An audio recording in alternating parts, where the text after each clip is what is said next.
Hello unicorns, it's me, Tiffany and Angelica, and we are back with another video. So today we're going to go through some of my recent reads, or what I've been reading lately, and this is all about the science fiction and fantasy books I have currently been reading. Now, spoiler alert, let me just tell you, some of them did not hit, some of them missed the mark. I had high expectations for them, this is why I picked them up, and some of them just did not meet those expectations. They were just a failure. They were just not it. They were not the 4 or 5 stars reads I predicted. They were all just meh. So without further any ado, let's get into it. The first book in this video, we're going to be discussing I'm Afraid You Got Dragons by Peter S. Beagle. So this is a highly anticipated fantasy novel with dragons, with evil wizards, with reluctant heroes, and a damsel not so much in distress. So in this book, we follow a dragon exterminator who actually likes dragons. He does not like his job. He wants to save the dragons. And to me, that premise alone was promising enough for me to pick up this book. I like the contrast between exterminating dragons, hunting them down, and actually wanting to save them. I thought we could have had a great story with this premise alone. Unfortunately, I'm Afraid You Got Dragons was just not for me. I was expecting a delightful, imaginative fantasy story, but instead of a captivating narrative, this book felt predictable and lacked the creativity I anticipated. The book was not bad in any means. The writing itself was good, however it states it's an adult fantasy, but when I was reading it, I felt the writing was a bit juvenile, like it was aimed towards a younger audience, so I don't really think it was an adult fantasy, although the themes involved could be classified as adult YA. I mean, it's interchangeable, but the writing was juvenile for my liking. My main concern was that the plot felt rushed. It felt unfinished. It felt like I was reading an entry to an epic fantasy series, but instead they turned it into a short novel. I felt like it needed more development. I felt they needed more world building. They needed more character development in this story, and it just didn't hit that sweet spot I wanted to hit when reading an epic fantasy dragon novel. One of the drawbacks to this book was its inconsistencies in the narrative. The storyline did not hold together logically. Some characters and the subplots and the directions they were going, it was not explored fully, and that brings me back round to, again, I felt like this should have been an epic fantasy book. It needed to be longer. It needed to be plotted out better instead of this short book that we got. This book is only 278 pages long, and I felt like it could have been double that amount. If it was a 500-page book, that is still short for a fantasy book. To me, I like my fantasies big and bulky. I like my fantasies up there, 700. I want to be immersed in your world. At 278 pages, I just don't think there was enough time to fully explore this world, fully explore the characters, and get enough out of this book what I wanted. Don't get me wrong, there are some fantasy novellas that are short, that are under 300 pages, that are under 200 pages, and they can explore the world and have a cohesive story that is satisfying. Take Untethered Sky by Fiona Lee, for example. That book was amazing, and it was a short novella. This book needed to be longer. As I said, this book felt like it should have been an epic. It should have been bigger than what it was, and because it lacked the page count, it lacked that development, it was a disappointment to me. Me saying it was a disappointment is not saying that this book was bad. It is not bad in any means. I expected more and I didn't get what I wanted, so that's why it was a disappointment. I give it a 3 stars. It's not for me, but for someone else, they could definitely enjoy the book. It has the fantasy elements that you want, and it's short enough if that you're a beginner entry to fantasy or you just want a short, sweet read. It's fine. The next book I read was Dragon Cast by Melanie Ansley. Now, I picked this book up because I read I'm Afraid You Got Dragons. I was expecting an amazing dragon fantasy book. That is not what I got. So I wanted to find enough for dragon fantasy. So I'm perusing through Kindle Unlimited, trying to find a book about dragons that I have not read, and I came across this. This was delightful. This is what I wanted. It's what I needed. So what is this book about? This book is about a thief called Jin. She's a part of a what do they call it? A gang of thieves. She's an orphan, and she is on a heist, and she steals a dragon egg from a royal procession. She steals a dragon egg from a royal procession, and she flees into the woods. Now, while the dragon egg is with her, it hatches and immediately bonds with her. Now, there are two things that make this bonding special. Number one, the dragon that she's bonded is a jade dragon. Okay, this is a rare dragon that she has got. This is the jade dragon that she has got is the only second dragon that they have in this world, that they've had ever mentioned in this world. Number two, why this bonding is special, is the fact that Jin is a woman. No dragon has ever bonded to a woman before, and they have thought that dragons were incapable of bonding to women. So that's why this is a unique bonding situation, and I liked it. I enjoyed that aspect of it. This book was an interesting blend of fantasy and historical fiction because it is inspired by East Asian culture, I think notably Chinese culture, and there is a character in this book that is taken directly from history, Empress Wu, and she is a real life individual. Now, I was intrigued to see how the author blended real life historical events and made it conform to this historical fantasy setting. And I don't know the history, I don't know Empress Wu history, but I felt like it was cohesive enough for me to understand the book, to understand the time and setting that it was in. It was great. I enjoyed that aspect. And it's making me want to go back and read an actual non-fiction history account of Empress Wu and her reign during this Chinese, I don't know what era it is in. Maybe I should have made a note of that, but I didn't. Oopsie. My main critique of this book was that it is inspired by East Asian culture. And the dragons themselves, they represented Western dragons. Now, I just thought one-on-one doesn't add together to make two, okay? Because if you're inspired by East Asian culture, wouldn't you have East Asian inspired dragons? This author did not do that. However, it wasn't until the end of the book when I read the author's note where she explained that Western dragons are more associated to violence and warcraft, and that's why she chose to have Western dragons. I felt her explanation in itself was decent enough that it put my critiques aside, because overall I enjoyed the book. The characters themselves, so you have Jin, she's the main character, she's the one that bonds with the dragon, and you also have two princes, one from the realm, from the world. One is the Chinese prince that she is actually in, and you have another prince that's a Persian prince that's in hiding. So I felt like all these characters, they weren't convoluted. They all had clear goals, they all had their internal struggles, they all had their separate wants and needs, and I felt like that was fully explained in this text, and I was able to go along with them, go along with their journey. I was able to either root for them, like, yes, I want you to win, or no, you don't deserve that. That's what I love to see.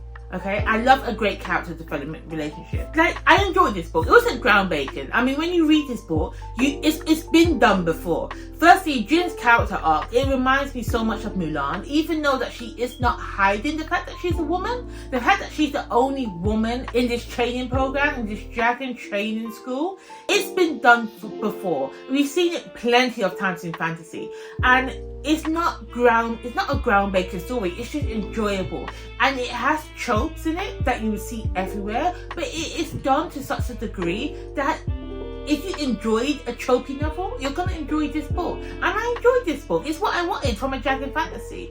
So yes, I think I gave this 4 stars. I'm definitely going to read the second one when it comes out, I believe in September.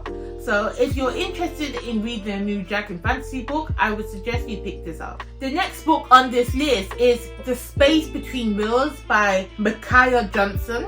Now, The Space Between Worlds is a sci-fi book, and it's in a future dystopian world where time travel, no, it's not time travel, where there's parallel worlds. There's parallel worlds to the Earth that we live on. So the Earth we live on is called Earth Zero, and this book explores 380 separate worlds that people from our Earth can travel to. Now, it's all explained in the book that there are multiple Earths. There's like hundreds of thousands of different parallel worlds, but only 380 of those are the worlds that we can travel to. There's a jinx though. There's something. You can only travel to a world where you no longer exist, where you are dead. So we follow our main character called Kara, who is dead in the majority of these worlds. She's only alive in 8 of them. Wow. I'm intrigued. I'm already hooked. I need to know more. So that's why I picked this book up. So I read it. And I have to say, I loved it. I enjoyed it very much. So this book is, so at first, so you heard the description, you think it's just a generic science fiction book. It's a science fiction book. No, there's a little bit of a murder mystery element, because out of the 8 worlds that she's in, one of those worlds, she dies again. Someone kills her. So it's about her trying to figure out who killed her in this world and why. And I'm not going to tell you the why because it's explained in the book, but sci-fi with a murder mystery, I'm here for it. I love it. So my final thoughts on this book. Let me just tell you something.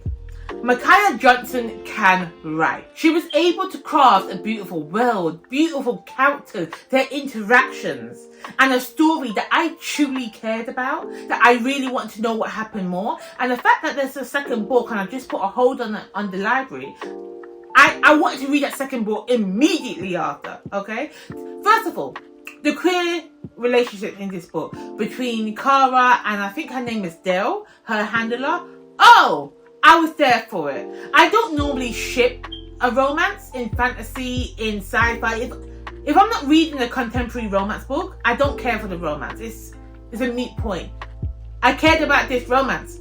Dale and Kara, oh, they're so cute. They're so cute. I love me a sapphic romance. This was great. And again, as I said, Micaiah Johnson can write. First of all, her writing's a bit poetic. And I'm not a poetry girly, but when I'm reading this, it just flowed, it spoke to me. Oh, I like this book. It handled the idea of a multiverse so well. As I said, explained in the book why there's a multiverse, why they can't travel to every single of the 1,000 worlds they had. It's explained and it makes sense. Normally, when I'm reading sci-fi and they have the explanation, it goes over my head. I'm just like, okay, whatever. I don't really care. You're telling me it's one way. I'm gonna believe you. I'm gonna suspend my disbelief. But in this book, they describe why certain worlds cannot be traveled to, and it made sense. I was going along with it, and it didn't go over my head. I appreciated that. And what I truly liked about this book is that these people that can travel to different worlds, they have their own god that they believe in, and I forgot the name. I think it's an African inspired goddess who must be the god of space or time or whatever. But when I read that, I just thought, oh, something new, something fresh. Because usually the gods that are just hinted at in the world, if they're not their own made-up god to fit the narrative of the book, and it comes from our world, it's always Greek or Roman or Celtic or Norse. You know, this is African inspired. Now, I don't know if it's a Zulu god or if it's West African or East African. I should have did some research on it, but I like the idea. In this book, it's not only just a sci-fi fiction book that you just read and push to the side. It develops its themes. It explores classism and racist classism, and it doesn't like shove it down your throat. Certain books that want to draw parallels to our world, and it's a fantasy or sci-fi, or it's just a made-up world, but you want to bring our community and our cultural issues that we have in real life into your fantasy. They do it in such a way that it's just shoved down your throat. I hate that. This book doesn't do that. This book interweaves the social comedy into the plot. And I just thought that was done excellently. So if you're a fan of sci-fi, or you just want to test your toes to sci-fi and parallel worlds and travel between them, I would say read this book. Check it out. And if you love this book, there's a part 2. There's a second book that's already out. So give it a go and let me know how you go. The last book I read, and it was one of my anticipated reads for 2024, was The Principle of Moments by Esemi Jakemi Pearson. I think I said that name wrong. I apologize. So this is a science fiction space opera. Ooh, keyword. Love it already. And it's spanning generation. It doesn't span generation. It's told across hundreds of years. It's century spanning. So when I read that, I thought it was a multi-generational story, like in the vein of The Foundation by Isaac Newton. That's not his name. But the Foundation series by that Isaac guy. So in this book, it states that you follow a Regency era romance, and then you jump forward hundreds of thousands of years to a girl in the 60th century trying to save her mother and her sister from the Empire. So in my head, I'm imagining a multi-generational story. It's not that. It's about time travel. Okay, fair enough. I put my own thoughts on the book. This is an anticipated read for me. Did I enjoy this book? Not as much as I wanted to. It did not give me what I wanted to give me. Part of that was because I put my own thoughts onto the book before I read it. So let's dismiss that. Let me tell you what the book was that we got. The book is actually about a time traveler. So this guy is in Regency era England. He's in love with the Prince of England, and every time he time travel jumps, he gets ill. He's dying. Jump forwards in the 60th century, we have a girl who's living on an alien planet where all the humans are enslaved and they have to work in a factory. Yada yada yada. Okay, fair enough. There's a whole prophecy that's told at the beginning of the story and interwoven between each chapter about some girl that's been born, whatever. Okay, the premise that it gives you is great. It's a great premise. I can see that the world that they live in is vast. It is wide. There is no depth. And that's my main problem. There is no depth to the story. There's no depth to the text. Because you're telling me that the humans have found a way to explore the universe. There's different planets. But you're not telling me more about this. You're not giving me more information. I'm just going along for the ride, and the ride is bumpy, the ride is rough, and I did not enjoy it. I was expecting a fantasy sci-fi that I could sink my teeth into. I was expecting an epic world, an epic space opera. But what we got was a brief glimpse in the world, flat characters with no depth or nuance to them. Let me give you an explanation. So we are introduced to our main girl. What's her name? I forgot her name, but our main girl. Why don't I make a note of her name? So we are introduced to our main girl that is on a planet that she's basically enslaved by these lizard people. Ooh, lizard people, excited, okay. And I thought the book would be full of these alien races or these non-humanoid races. No. We basically get these lizard people right at the beginning, and they're never mentioned again. They're never brought up again. All non-human people are non-existent. They're not even there. And the humans that we do, and the alien species that we do come across are basically humans. They're just not from our Earth. They're aliens from a different Earth, but they resemble humans. And that is just disappointment. That was an opportunity missed. And I think this is coming off me reading The Wandering Inn, where there are lizard people, and they're so in your face with it. They're prominent, you know? And again, with the audio book, you have lizard people, and I can see in the text they got the sound to their S's and their C's and their words. The audiobook did not bring that out to life, okay? When I'm reading it, I can see it on the page. When I'm listening to it, it's just like, why are you sounding human? You're meant to be a lizard. What are you doing? I wanted more. I got nothing. Another problem I had was the characters, they were flat. Like, we can see their motivation. Like, the main guy, he wants to find a cure, he wants to find his father, and he wants to get back to the love of his life.